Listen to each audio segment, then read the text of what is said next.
Welcome to Access Europe for September 2024, and today I'm very pleased to welcome back Aleksander Wojtasz, who's from Warsaw in Poland. And Aleksander last gave a session with us in the summer of 2023 when he did a session on interactive Gantt charts, which was so popular that I was immediately asked to book him back again. And to confirm the popularity of that, the previous session video has now had over 3,500 views, which is by far the most popular video we've had of our sessions in the last 2.5 years. And I know that today is going to be another very special occasion. You can find details about today's presentation and, more importantly, the presentation as a PDF file and the 4 example Gantt chart databases that Alexander has prepared for you with all code, and you can find them either at AEU31 or that longer address there. Alexander has put a lot of work into this. He's taking it a lot further and actually completely rewritten the code. So I'm going to let Alexander introduce himself properly. Over to you. Welcome one more time. I'm really pleased to be here to make this presentation. Maybe first I will start the slideshow. Maybe a couple words about myself. I am Access programmer for over 20 years. I'm working in one of the bank companies, but as well I'm doing some research how we can do and how we can use Microsoft Access in the not typical way, and area of my interest is GDI32 library and doing some useful things with those library. Today I will present some more extensive example, because last time I was just demonstrating the basic techniques, but I assume now the viewers are familiar with the previous session, so we can begin from the point where the basic drawing operations are known. So I will now focus on some more advanced techniques. Today I'm going to present, I prepared especially for this session 2 working examples of the databases. They are not really business databases, but this kind of demonstration of the capabilities, what we can achieve, what are the possibilities, and these templates will be available on the website that were mentioned by Colin, so anyone can later download those samples and analyze by himself how the code works in details. First, I will make some teaser what we are expecting to see today. So first one is the sample hotel booking database. So as you see, we have the horizontal line, which is the calendar. We have Saturdays and Sundays indicated as the vertical bars. The gray is Saturday, Sunday is the light red. And what is interesting, we can here put our mouse down and move. So it is scrolling the layout horizontally. We can use our mouse wheel to zoom in, zoom out. As well, we have the scrollbars, so we can as well use the scrollbars to scroll horizontally and vertically. Vertically, we are scrolling like this, and we can as well use vertical scroll bar. And as well, here is some small scroll bar that is for the zoom, but as well, we can use just the wheel. And what is interesting, we see some hotel booking reservations. It is example that there's the name of the client. We have his location, from which country he came. And what we can do, we can double click on the booking so we can see all the details. We can change anything. We can put these tick boxes, so all the changes we made are visible here on the layout. These small icons are attributes like dining, sunbed reservation, and do not disturb. So we can see that if I change the things, we can see the small icons that are representing the client wishes. Yeah, and we can, of course, reschedule the booking. We can put one close to other. What is interesting, I use this shape, which is not rectangle, but is kind of rectangle with cutted edges. It is good to indicate the place where one of the reservation ends and another starts. So it is kind of polygon. There is the function that is drawing polygon in the library, and we can move it, we can extend from the left, from the right. Of course, we can remove something, we can add something new, like with use of our right mouse click. I can put some details and okay. So the new reservation is made. We can fill in some other details, example data.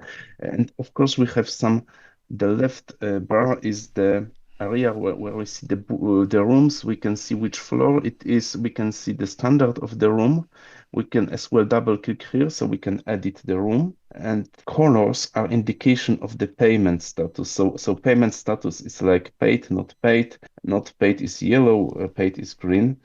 And we can zoom in, zoom out. So it is the way how we can play with this layout. This form is capable to adjust to any screen resolution. So if we have some small screen or bigger screen, we can use this button to position on the maximal size the form. So the form is adjusting its size to accommodate full area of the screen. So it is the very first demonstration. As we see, one day here is just one rectangle.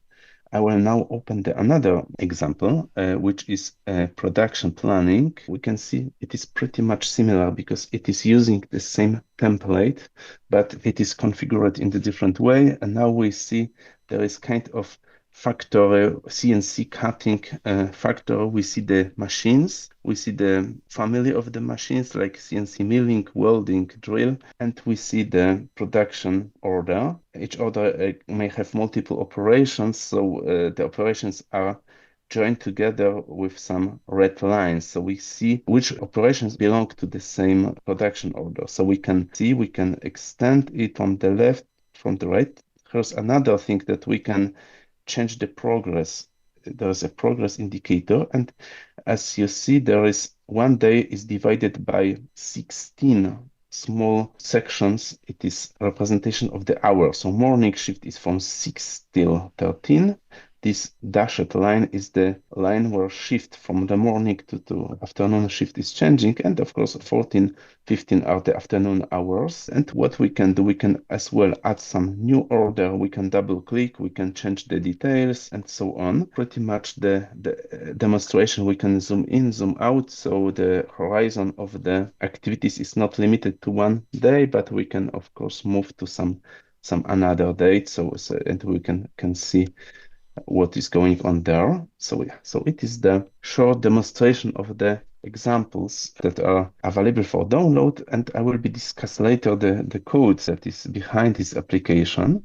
But first, I will focus on the thing that is original meaning of the Gantt chart, because in present times the Gantt chart is very popular as the tool for project management. I looked deeper in the history of Gantt chart, and it was invention of a gentleman whose name was Henry Chart, but his close co-worker was Henry Wallace Clark. He was working at Mr. Gantt factory. They were active over a century ago, so it was the time when there were no computers, no even electronic devices, but the methodology behind Gantt charts were then invented. There are some hyperlink for the Wikipedia of these two persons. We can see there is some book which is extremely interesting. There is some hyperlink. This book is available on the public library. We can open the website where the book is available. We can browse if someone is interested. Take a look how the book is written. It is 100 pages, not very long, but very nice written. So I recommend to, if someone have a free time, just to look. But I will focus on the general principles. What is the actual meaning of the Gantt chart? Is something that has horizontal line, which is the dates on the horizontal axis. There is some indication what is today day, like here this start. We have something, some assets. It may be like machines, it may be hotel rooms, and maybe some persons on the left area. And on the grid, we can indicate some details, which are bars or some other shape. There's another example, but I'm just giving a brief presentation that the methodology we are talking today is not something pretty new. It was invented like over 100 years ago, but now still valid, but we can, of course, make it more efficient with use of computer science and our databases. So it is some nice conjunction of the very old wisdom together with pretty modern computer science. So it is how it was drawn in the old times. It was just the notebook with the something like stylus, and it was just written by ink.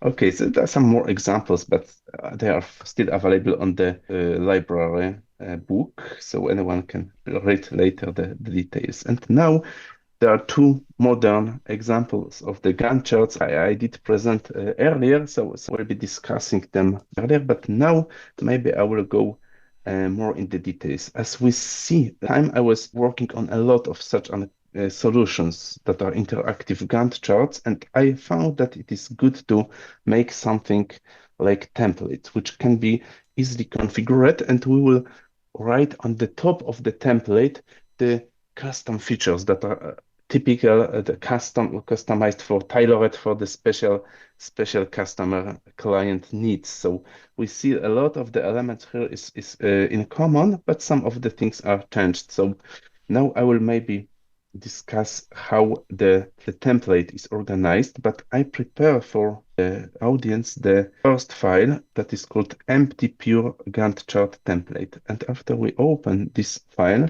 there is nothing actually.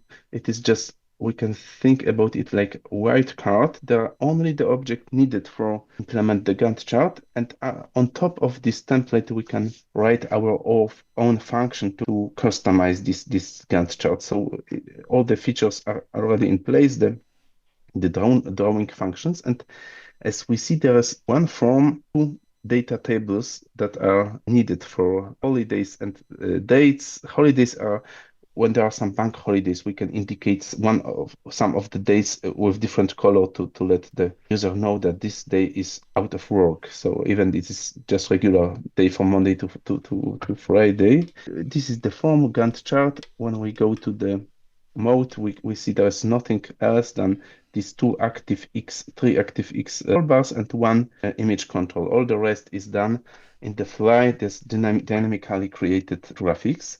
And we see there are lots of the objects. All of them are class modules. Beginning is the same CLS, DT tools, and their private names are here. And the major object here, the most important object, is the Gantt chart, which is the grandparent of all the objects used here.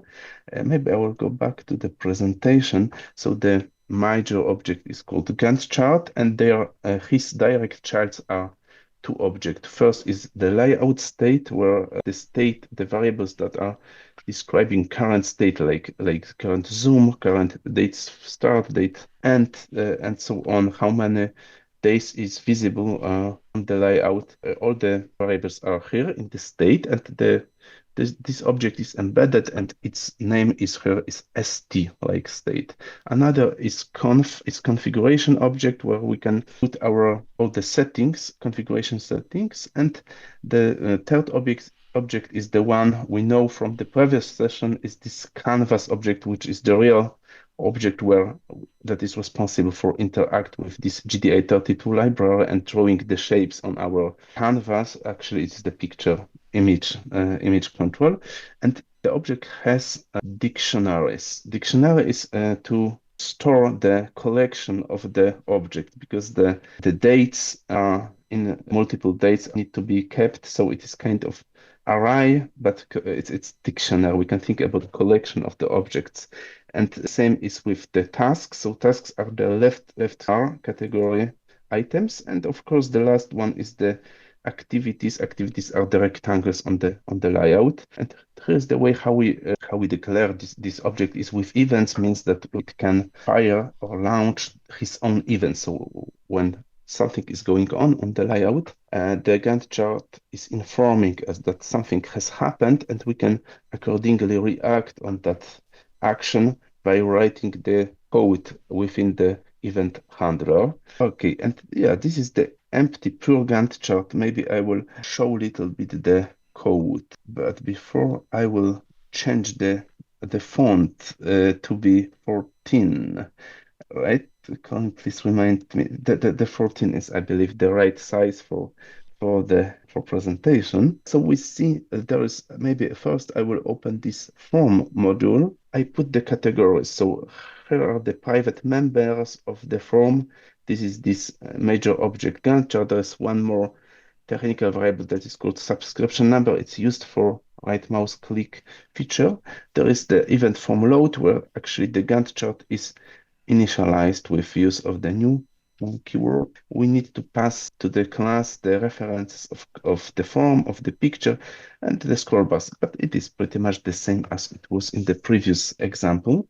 And finally, we are starting. So it is the real moment when the Gantt chart starts. And yeah, this is the right click subscribe. So we are assigning this for later use during the right mouse click operation.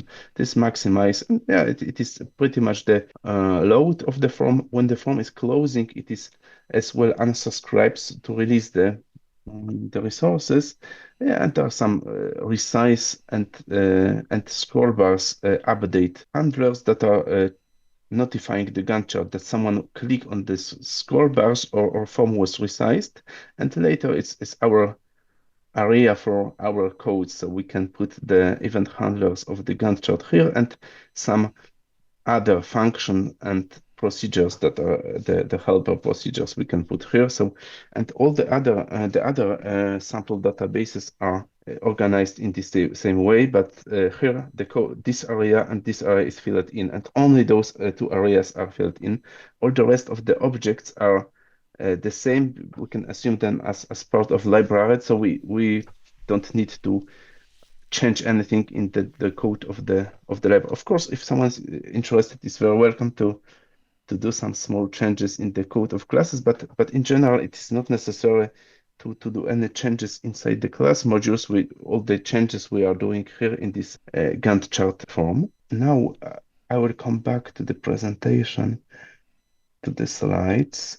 So we know the hierarchy of the object, the relationships. Now I discuss some more other the classes. There is class task, but other objects are actually the containers for keeping some data inside. So the task is having some task ID, task order, some details. The same is with date. The same is with the activity. Activity has much more properties like ID, its own ID, like primary key. It is the task ID. So it is this precising for which task it belongs. So another definition. So rectangle is kind of just simple object that holds the coordinates of the rectangle. There's the font description is something that hold the current font description together. Memory picture is something that is keeping details about the small pictures, the asset pictures that we can use in our dashboard. Now I will discuss more this configuration object, because as I was explaining earlier, we have something like configuration, and here we can precise cell width, cell height, left column width, distance of top menu, but this is just raw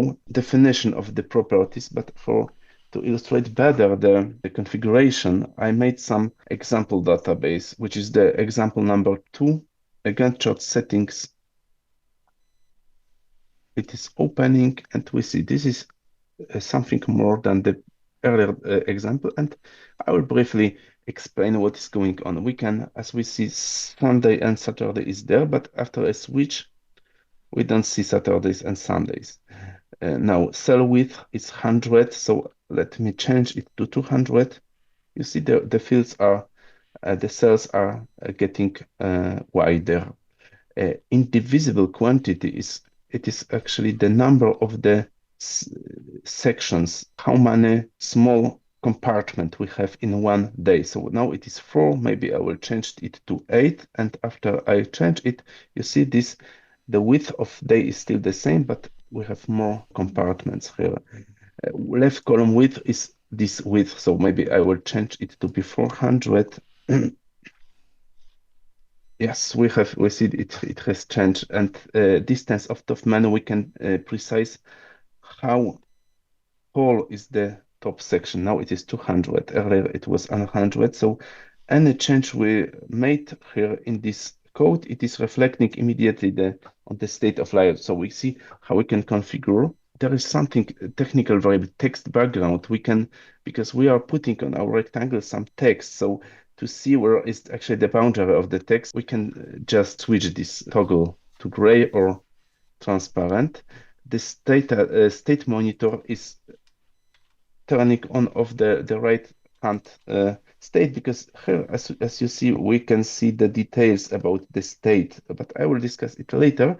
The last thing is the unassigned area. So we see there is the width of the rectangles that are in assigned area. We can resize. We can see snap X is the way how the things are organized in the unassigned area, distance between like maybe 200.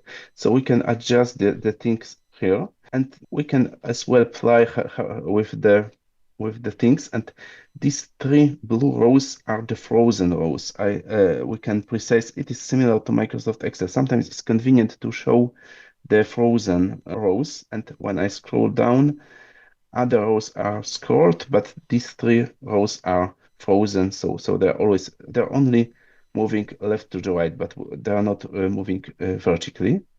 Okay, so anyone can later click this full Microsoft Access menu and take a look how the code is organized. There are some inside the template, there are more code. We can see there are some variables, some activities are added. I will discuss this part later. So I will come back to slide, and here is the configuration. And another thing is the layout state. So the right area is the layout state, and there as well, this layout state object contains lots of the variables, and those variables are changed during the operation. So when we change zoom in, zoom out, it is changing the start date, end date, and so on. So here is some explanation for width, height. Bitmap width height is something that is the height of the full form in TWIPs, and bitmap width, but coordinate of let's x is not necessarily the same as width, because the coordinates are changing. It is dividing to show all the sections. So as we see, it is sometimes, depending on the zoom, it is closer or farther from the right edge. Quantity of x, it is the number of how many whole days we have on the layout. Here is the indivisible. It means that, because sometimes, as we see, it's 1, 2, 3, 4, but sometimes one day may be visible partially, like 3, 4. So the current indivisible is now 2.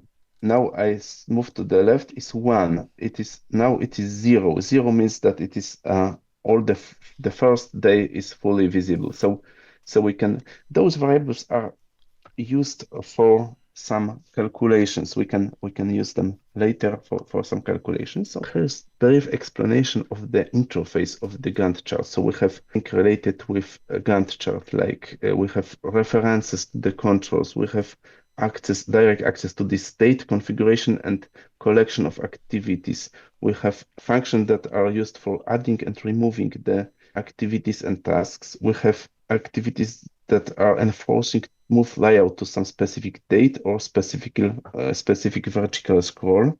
We have functions related with right mouse click menu, the context menu. We have a set of pictures, a set of functions related with pictures, and just useful functions that are giving us the date difference. It's especially useful when we are having the variant without Saturdays and Sundays. So it is giving the difference between the dates between only with working days. It is excluding the weekends. Okay, so it is more or less, anyone can later verify how it works, those functions, but they are implemented in the sample database, so it's good to just find them and take a look how they works. This is kind of events, because as we were talking earlier, we can interact with the Gantt chart with calling some functions to enforce Gantt chart to do something. But when something happened on the Gantt chart is telling us that something has happened, and we can write the event handler procedures to react on those events. So we have kind of events that is notifying us, notifying that user did some click action, but it is as well as number of procedures that allow us draw the part of the layout by ourselves. So Gantt chart by default is drawing like the upper bar, the left bar by himself, but we can tell him, no, we want make this left column as we wish. So we can draw it by ourselves, put our color, put our text there, so all the details. So it is the interface of the class. This is the interface of the canvas object, because the canvas object is given anytime there are the drawing functions. As the input parameters is given the handler to the canvas. So we can use this canvas as the place where we are drawing like lines, like rectangles. We are placing text there, anything, any drawing operations. But this is kind of refresher because those operations were in details more explained in the previous session. Now I will discuss how we can load the data. So we have, from one hand, we have the Microsoft Access table, and we need to load this data that resists in the table into our class. So how we do that? We are opening just standard record set, and we are creating new instance of the task class, and we are just rewriting the details from the record set to the object. And when the object is finished, we are adding this task to this Gantt chart. So for this is add one task. And here's explained how looks the definition of the object. The same way. Now I tell a little bit about the special properties, because this date from date to, but there are some 4 more details like fraction start, fraction stop, top fraction, and height fraction. So fraction start and stop are the portion of the day that are from the beginning, the gap between the beginning of the day and the beginning of the rectangle, and fraction stop is opposite as mirror. So it is from the end, the distance between the end of the specific day and the end of the rectangle.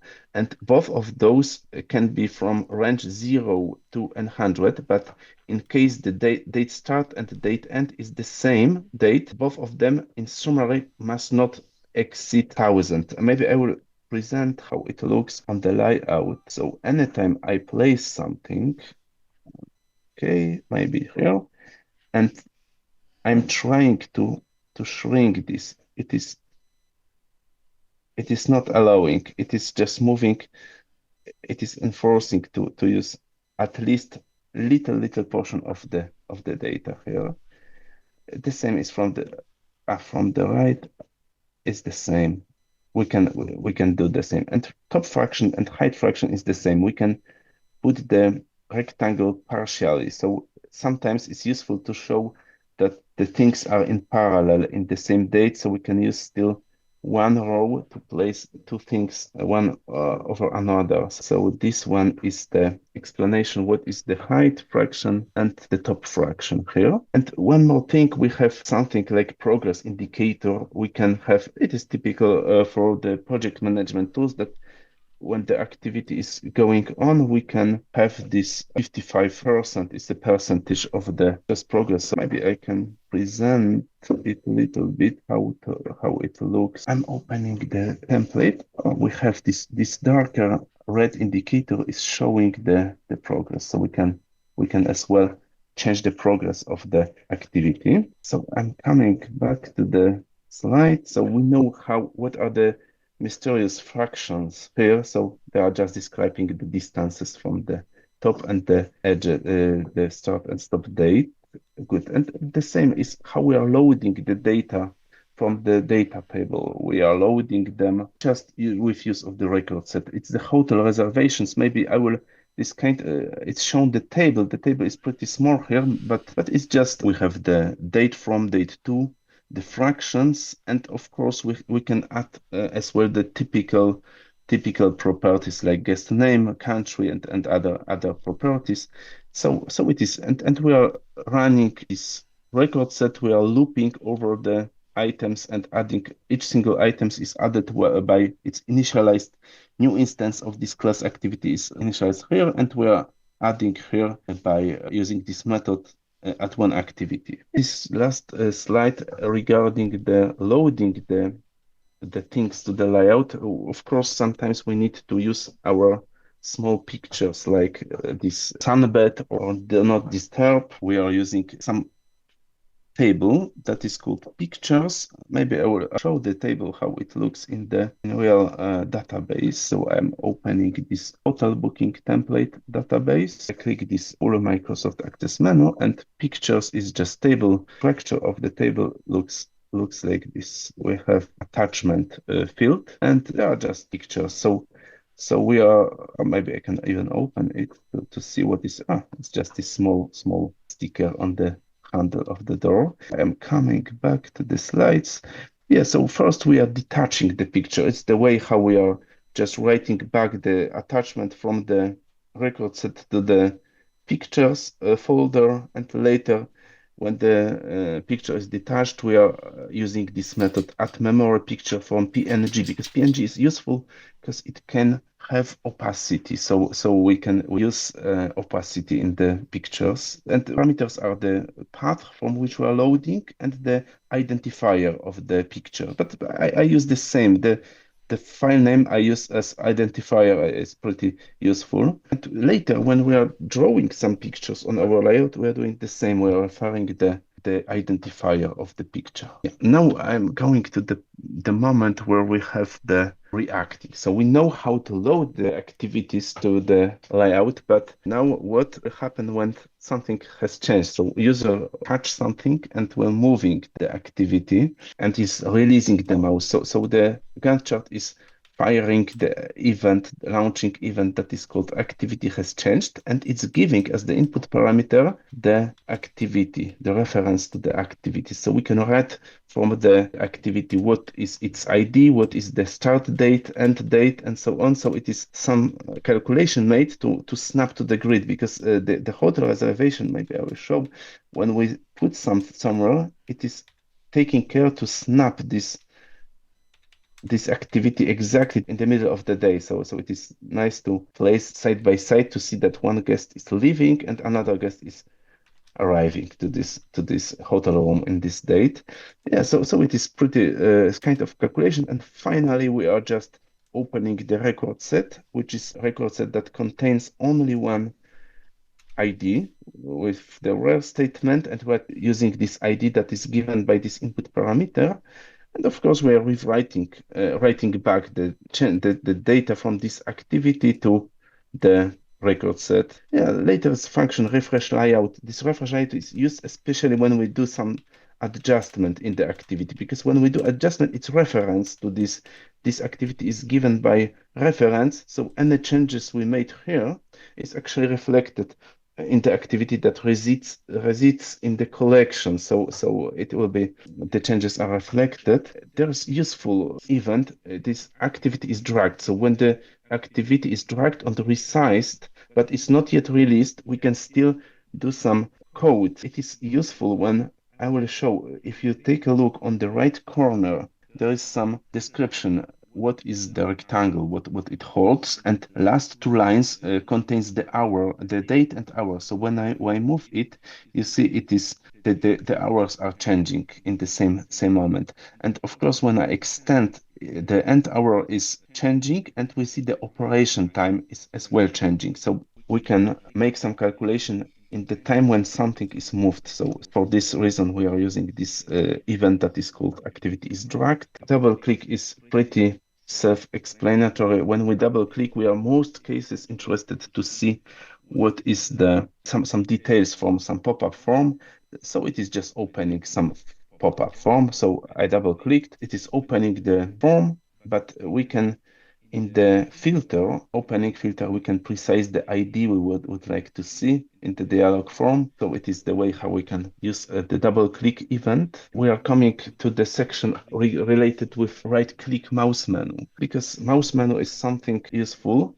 So anytime we click somewhere on our layout, doesn't matter where it is on left column, right, something is below the mouse, like activity is below mouse, or it's just grid, the event is telling us what is the area where we have put our mouse pointer when the right mouse click with down. So it is upper menu, left column, but below last layout or activity. And accordingly, we can fill in the menu position. So it is how looks the menu when we click on the activity. So it is edit booking or remove booking. But when we click on the grid where there is nothing, we can add something new. But when we're clicking somewhere that is actually the gray area, there is nothing to do. So maybe I will demonstrate how the right click menu looks. So I'm clicking here, it is just add new booking. But when I click here, it is edit booking, but as well, I can remove some booking. As of course, confirmation needed. And I can click here. So it is edit hotel room. This one is nothing, but if I click here, it's nothing to do. So it is the demonstration how the right mouse click menu. But of course, this is the moment of initialization menu, but user can of course click escape or click somewhere else. So the menu operation is cancelled. But in case user choose some position of the menu, we can react on the position. So, and for this is another event. This event was called layout right click, right mouse click, and this event is called pop-up menu position click. And this event is bringing us the text. So we can as well, if there's add new booking, we can add something. And of course, there are some other parameters like date down, fraction down. Fraction is the fraction I discussed earlier. The right click activity.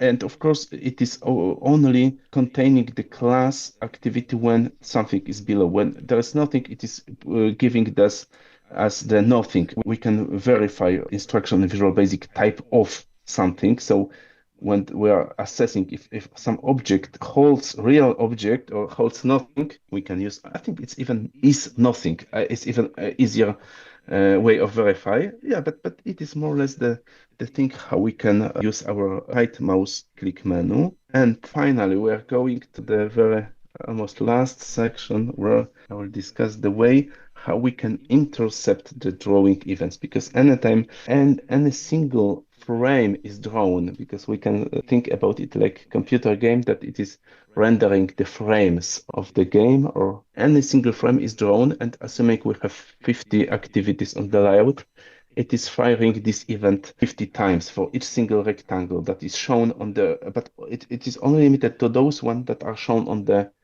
layout. When something is beyond the date range, it is not shown. And the event is called draw activity rectangle. It is given with the details of the activity, so we can read what are the details. We can see that the position details, and it is given the adjusted progress is something like, it's not the real progress. Or you see, I will put the progress to be in half of the rectangle, and now I'm moving it.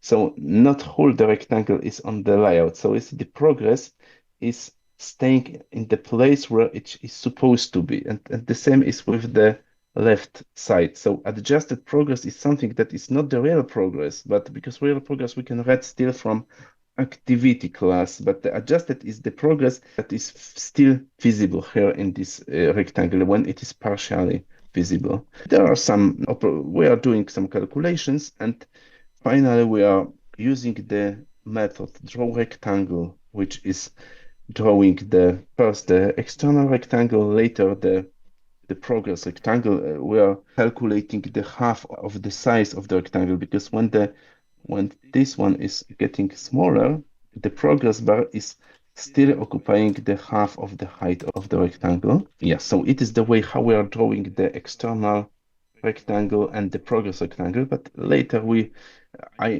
declared here some of the other variables like R1, R2, which are the rectangles, and those one are used to place the boundary of the texts. And FD is for font description. We discussed it earlier, like font bold, font italic, the size of the font, the face of the font. So we can assume this is the first part of this event handler that is responsible for drawing rectangles. But now I'm discussing how we are drawing the text. So first we are defining this font, so we can tell what is the adjustments to the left, to the right. We are telling whether the font is bold or not bold, the thin font.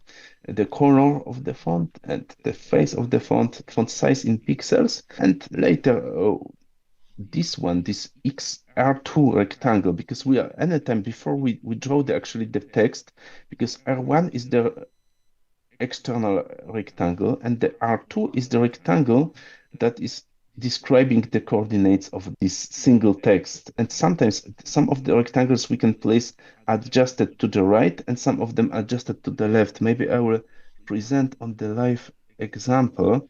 So I put here some checkbox. This checkbox is useful to see where are the boundaries of the text, because when the text boundaries are transparent, we cannot see them. So it is the way. And now maybe I will present, let me make this a little bit taller, like this.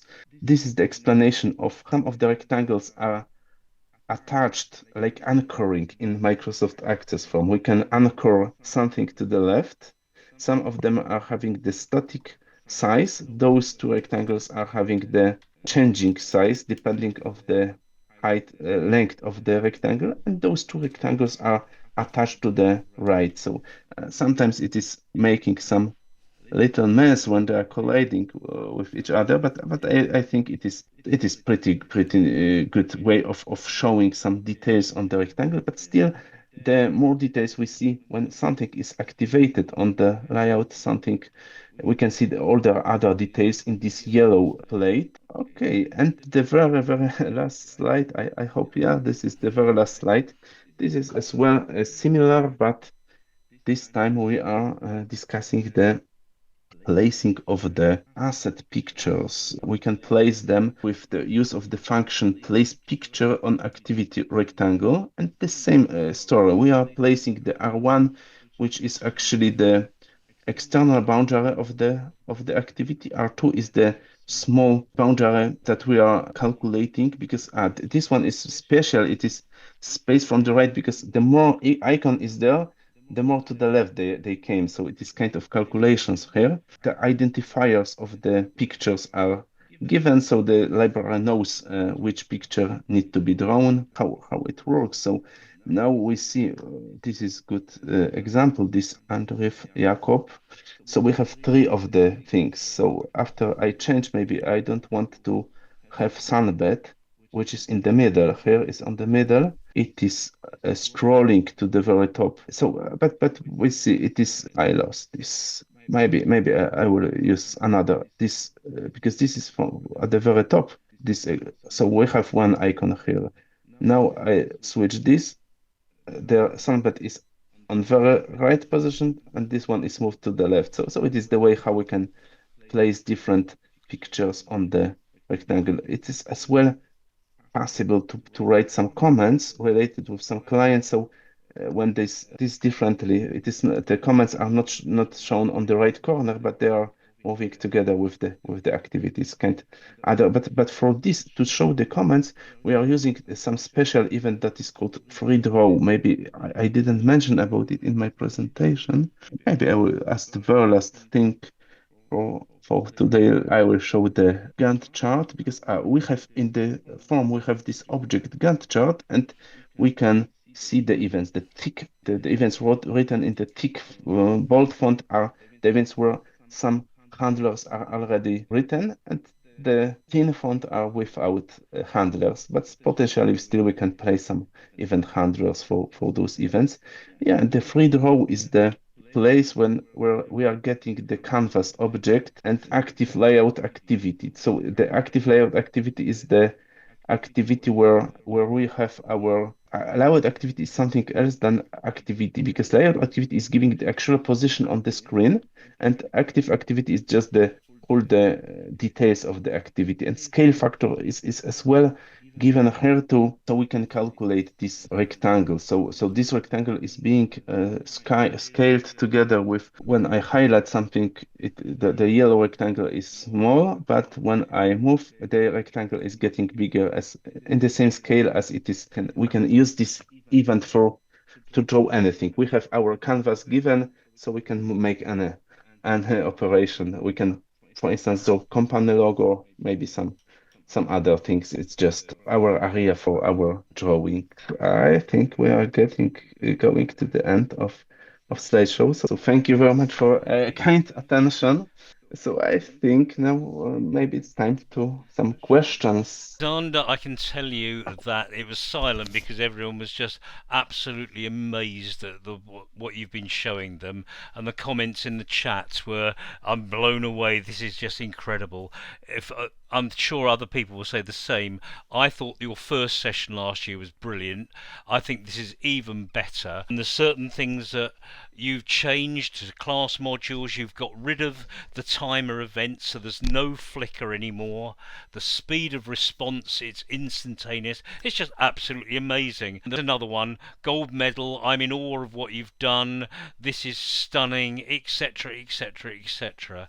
So I'm going to go back and I'm going to do these questions in order. First question was, are individual parameters lockable? Could you, for example, have progress to show progress if locked and edit progress if it's unlocked? Yes, that's it is we can precise which actually parameters we would like to allow user to change. So show the slideshow from current slide. I hope this is visible. So anytime we are creating new activity, before we put it in the collection, there are some Boolean variable like allow move top, move bottom, left, right, and we can change them accordingly. So allow progress, it is just showing it's false. So for this hotel reservation, the progress moving the progress indicator is disabled, and the same with moving resizing from in the vertical axis, like making some this higher or smaller. We can only change vertically the size of the rectangle. Yeah, so it is the answer. We can lock some of the we allow or disallow changing some directions of the activities, and we can some of them we can completely block, so they will be on the layout, but we cannot. They will be fixed things, not possible to change at all. Next question was from Ben Sakarish, asked whether there is an undo facility if you move something by mistake. Can you put it back again easily? Yes, there is something. Okay, so I'm coming back to the slide where reacting on changes. So there is some one more parameter as we see there is a undo change as boolean, and this parameter is given as reference as well. So whenever the class decide that the movement is not permitted, we can just change this parameter to true, and do this refresh layout. So the activity is coming back to this its original position where it was before the movement starts. So it is the way how we can undo the changes. What if after you complete the movement, you want to go back maybe 2 steps? Oh, but yeah, I had something like that, but I did different table where I was logging the start position and the final position. So because anytime the movement is starting, we know we can read the initial position from record set and the final position from this activity. And I was doing like the log, so and I added something like undo redo the things we know from the editor, right? So we can click back, and it's moving back, but it is not embedded in the class, but we can implement something like log of the movements, and we can go forward and backward to just revert the changes the user made. Another question from Neil. Some of your variables are integers. Now, in the case of fractions and so on, that's because there's a range of 0 to 100 or whatever.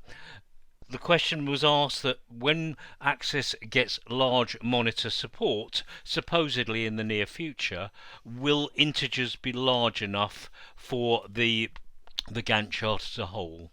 Should they be changed to longs? Yeah, but I know that it's 16,000 something, right? Or 32,000. How big is in the integer? It is Well, it's 32,767 to be precise. I mean, it's 22.75 inches. So they are going to significantly raise the limit. It's worth bearing in mind for it's meant to be happening sometime in the next year. Oh, so but That's good news, but I hope the integer will be still enough to make it. But if it is not, I can easily change those variables to be long, and this will solve the problem. So Right, I'm going to open it out now. Neil had a third question about granular access. Would you like to ask that one? Sorry, yes, it was with the activities. You were allowing us to basically draw within our activity rectangle and put different elements in and giving us absolute control. Are there some much simpler routines which allow us to just, for example, say on this activity, fit text to rectangle and make it fit and choose a font accordingly and just put in the text and simplify it? Or do you have to put in your individual elements, or are there simple primitives like show text and things?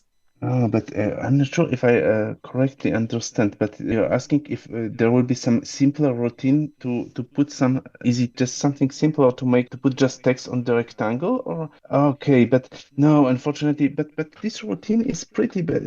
Maybe it look complicated, but maybe it is good idea to, I'm coming back to this, because putting one single text is just this. We are precising the background color, we are precising the x1 and x2. So x1 is this one very close to the edge, and x2 is 35, so it is here, and y is 3 and 15. So but this is without the scale. We are just putting this R2x rectangle is without scale. It doesn't matter how much is the scale of the layout, we are still putting these coordinates as the scale was 100%. Remember, Neil, you don't have to implement every part of the features that Alexander has done here. If you don't want to have everything, you don't need to have everything. Anyway, I'm going to move us on because we've got a lot of questions here. Ken, I'll come to you next. You had two questions, and the first one is fairly straightforward. He missed the beginning. He asked why you use a dictionary rather than records, just simple record sets. What's the advantage of a dictionary? Yeah, but record set is the thing that is working on the data tables, Microsoft Access tables. But dictionary is something that is operating on the memory, and it's fast because record set is technically the data table. Because of the speed, it's not efficient. The record set is opening like local table, pretty small, is opening like 300 milliseconds, so it will not make us the speed of the layout will not be as fast as it is with the memory collections like dictionary. Okay, thanks. Ken, you've got your microphone on. Would you like to ask your second question about drag and drop? Come in if you actually are able to, Ken. He said it's an awesome piece of work, but he's slightly concerned about allowing multiple users to use drag and drop, whereas the risk of less experienced users accidentally changing tasks.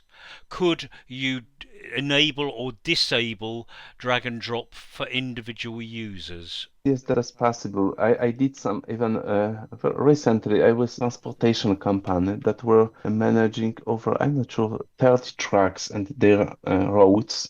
And there were three operators. Each one was responsible for different area, but all the trucks were on the same layout. And it was like that. Each operator has permission to move only the trucks that belongs to him. So yeah, so we can put some attribute on the activity, like who is the owner of this activity. So we can, in the moment someone is trying to drag and drop the activity, we can use this activity is dragged, this event, to verify if we are still permit to make this movement or not. Or even, because we need to remember that the data are in data table, but the collection, the dictionary is in local station memory. So we can, while the things are loaded, we can change those attributes like allow move left, allow move right. We can disable all the movement for specific persons. Right, Marco asked whether there is a maximum number to the number of objects you can place on a Gantt charts. There is actually no limits, but I noticed the number of the memory, it's actually maybe pretty huge, but the limitation is of the things that are really drawn on the layout. So in case there's a lot of the things in the layout and we are doing the zoom out, the layout is running slower, but I noticed that the problem is not of the number of activities, but number of the texts, because each text is just rendering the font. Font is just the vector graphics, and it need to be converted to pixels. So I think the memory is spending most of his time to draw the text. So assuming we will have, I'm not sure, thousands of the blank rectangles, it will be working fast. But having not thousand, but 100 rectangles with huge texts, it will be working slow. And of course, it depends on the computer, because the faster computer, the better performance, of course. Okay, thank you ever so much. Right, we've got to the end of the questions. Crystal wanted to make a comment. She's had a hand up patiently for ages. Crystal? Oh, Colin, thanks for scheduling such great presenters. Alexander blew me away before and even more now. Thank you so much, Alexander, for showing us how to use GDI and sharing code that you have obviously put a lot of time and imagination into, and also a good example of using classes. So many ideas. I love your logical mind, mastery of math, and drawings to visualize logic. You are a good teacher. Thank you. Thank you very much.